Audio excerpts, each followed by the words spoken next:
السلام عليكم ورحمة الله وبركاته. اللهم صل وسلم وبارك على سيدنا محمد. يلا صلوا على الحبيب المصطفى. وتعالوا نعمل أكلة سريعة مع بعض وخفيفة. هنعمل ايه؟ هي حاجة جميلة أوي.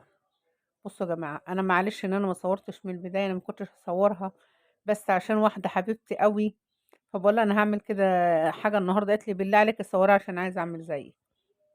فده اللي خلاني صورتها. ده اسباجيتي زي ما انتوا شايفين كده، مقطعاها صغيرة ولسان عصفور. حمرت ده لوحده وده لوحده طبعا.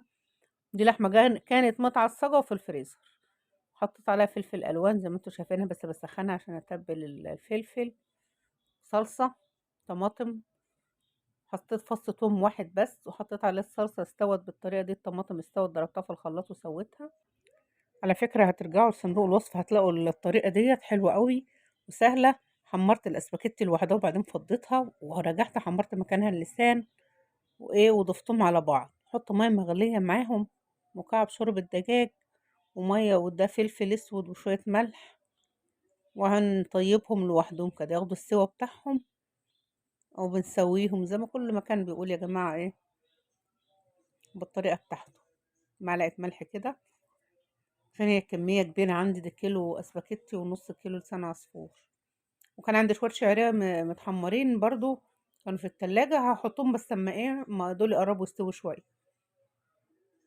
معلش انا بصور كده، ما كنتش حاطة التليفون على حاجة، ماسكاه في ايدي وبشتغل بايدي التانية. حطيت مية مغلية زي ما انتم شايفين اهو عليها. اللهم صل وسلم وبارك على الحبيب المصطفى محمد.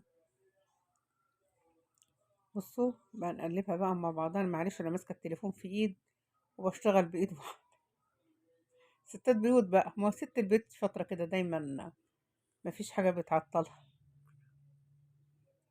تعلموا يلا يا بنات اللي مش عايزين تدخلوا المطبخ. ده روان النجار حبيبتي بقى.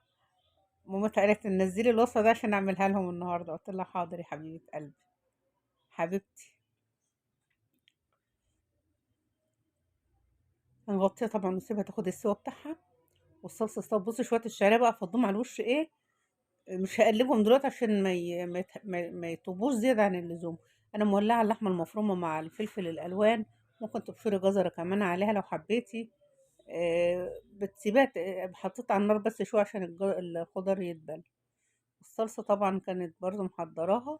طماطم مضروبة، حطيت معاها مكعب شوربة دجاج واحد زي ما انتوا شايفين، او على حسب الكمية. وهنزودها مية، انا عايزاها عاوزاها تكون زي الشوربة. هي صلصة بس خفيفة قوي، يعني صلصة خفيفة. انا حطيت يجي كوبايتين مية. لو عندك شوربة يكون افضل تحطي شوربة، بتبقى حلوة قوي. اللهم صل وسلم وبارك على الحبيب المصطفى. والله البنات اللي ما تعلموش خالص سنة اولى مطبخ دولت دي هتيجي معاهم حلوة قوي. سهلة وبسيطة ومش بتاخد وقت. كله على البوتاجاز بعمله في وقت واحد، بس انا كنت يعني بعملها عشان لما ارجع من بره طيب على طول. استوت زي ما انتوا شايفين. بصوا الصلصة خفيفة ازاي. بنحطها بالشكل اللي انتوا شايفين، انا غرفتها طبعا. وبنحط بالشكل اللي انتوا شايفينه كده الصلصة.